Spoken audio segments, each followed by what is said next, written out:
We are in Munich, in a little shop. We are selling all products without plastic.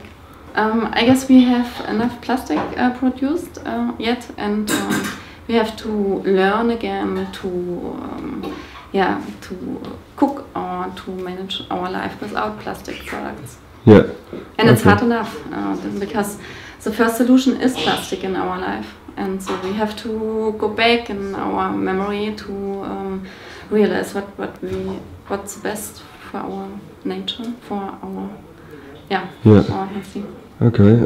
Which struggles did you have to organize this? Because I can imagine that to get all those products without plastic, it's not very easy. No, it's not easy because we have not many companies.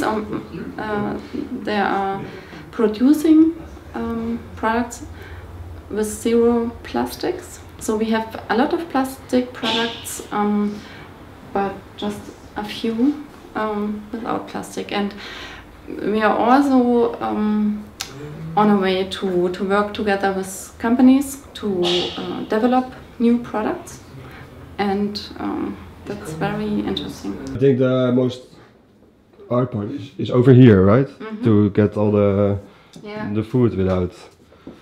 The food without packaging. That's the point here. Yes.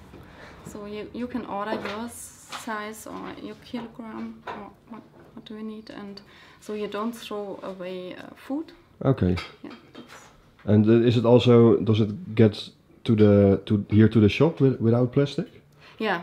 Also, okay. Mostly. Right. So when we get plastic in the packaging, also we're trying to get a better solution from the company. Okay.